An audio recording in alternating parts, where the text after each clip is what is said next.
Newborn lambs are a sure sign that spring and warmer weather have arrived. But unlike most spring lambs you might see down on the farm, these 5 purebred Suffolks are all brothers and sisters, but were born to 3 different mothers. Michigan State University professor of animal science Harold Henneman says this is possible through a process called embryo transplant.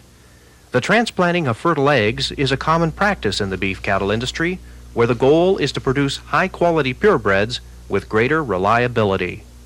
We went ahead and bred the black-faced ewe, so the eggs were fertilized within the black-faced ewe. Now, 10 days later, we had to use surgery, anesthetize the ewe, and remove the embryos from that ewe, and then by surgery implant them into these white-faced ewes, and then the lambs developed within the white-faced ewe. It has some potential when we're talking about very outstanding sheep. The real outstanding breeding sheep can have many more offspring and make a much greater contribution to the breed. Henneman says ewes normally give birth to 3 lambs, but through embryo transplants, a producer might expect as many as 4 to 6. The surgical process costs about $1,000, but considering purebred rams can sell for as much as $50,000, Henneman says this new technique will be highly attractive to many purebred sheep producers. At Michigan State University, I'm Dave Brown reporting.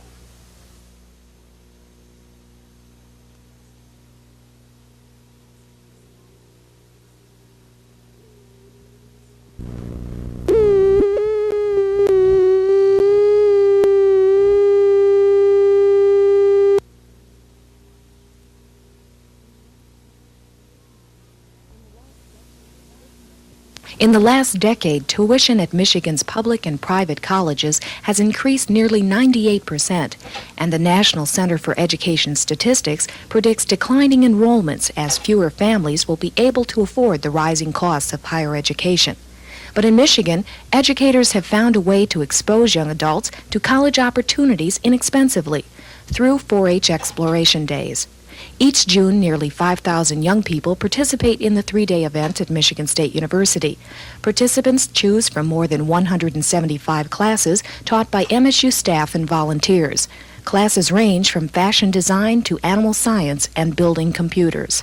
It's an educational opportunity for a 4-H member who has been in 4-H for 1 week or 9 years. Cost is not a terrific factor. It's very economical to participate in Exploration Days for this 3-day event.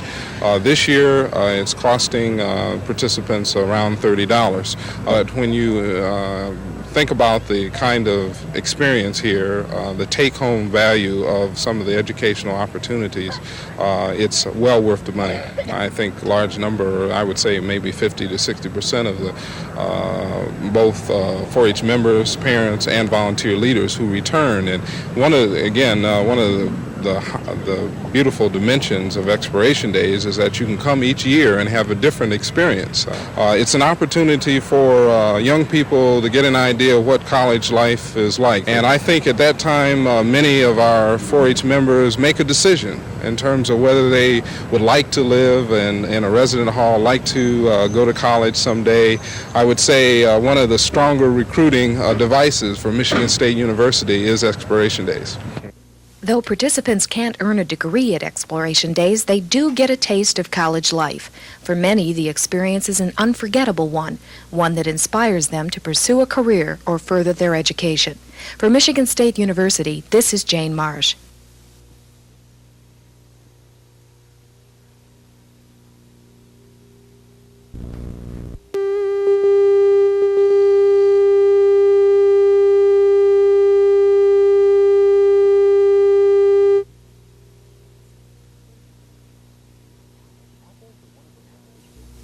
Apples are one of America's favorite foods, and Michigan ranks 3rd in national apple production.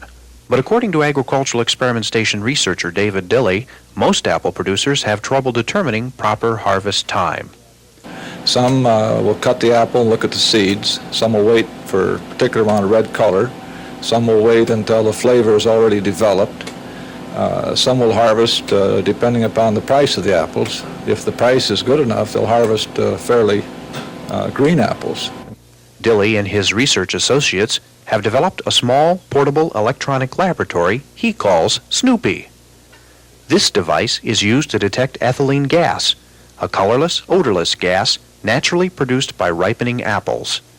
A sample of gas is taken from the fruit. The fruit contained about 30% of its volume as gas, and then a sample of this gas is injected very simply into the instrument, and after a period of separation time, the analysis is completed.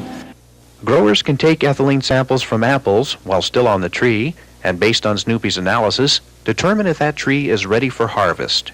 We have in this development a piece of equipment that will provide information of value to the producer of the fruit, the handler or storer of the fruit in terms of his economic decisions, and also a benefit to the consumer, because through this kind of information, fruit of a proper maturity can be harvested, and only if the fruit are of proper maturity do they achieve the full ripeness, aroma, flavor characteristics that one really likes in an apple. Additionally, with it, in terms of harvesting and in controlled atmosphere storage, a producer can maintain fresh apples on your table almost throughout the year. With Dr. Dave Dilly, researcher at Michigan State University's Agricultural Experiment Station, I'm Dave Brown.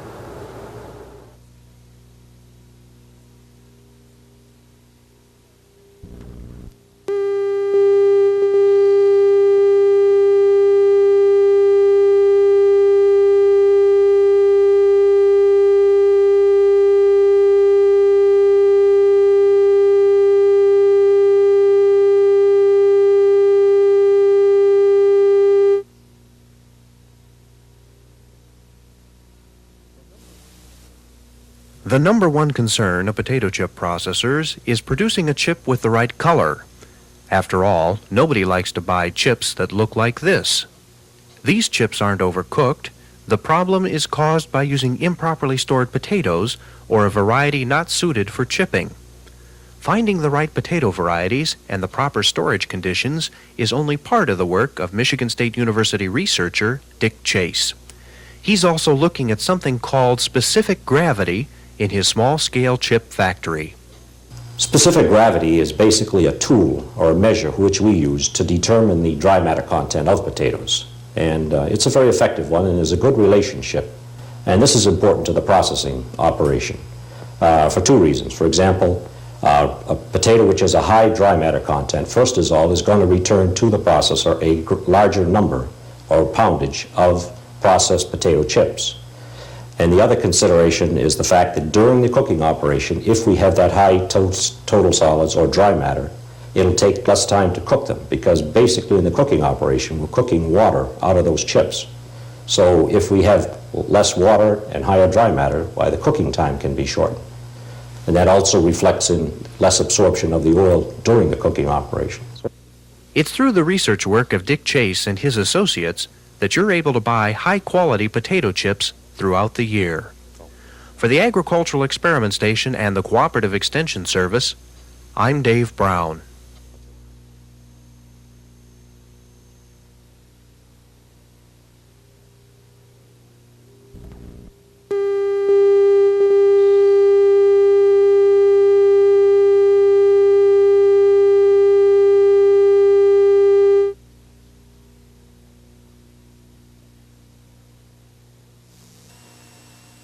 Michigan State University's campus is far from quiet during the warm summer months.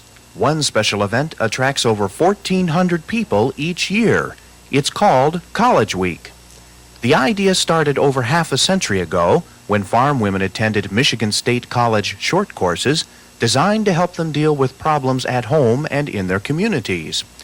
Today, this week-long event has expanded to more than 50 classes dealing with contemporary issues, but blended with a taste of college life and leisure time activities. Coordinator Wilma Miller says College Week attracts a wide range of both women and men. Many of them come for different reasons. Some of them who are very active in their communities are interested in leadership development, and so many of the courses provide leadership skills. There are a number of topics that deal with how to cope with inflation, whether it be their food bill, utilities, housing, those kinds of things. And a lot of classes deal with parenting and improving communications within the family. It's an informal setting, and they're a challenging group. They're very open. They ask a lot of questions, and I think they're on target as to what's really happening out there and what some of their main concerns are and where they're at.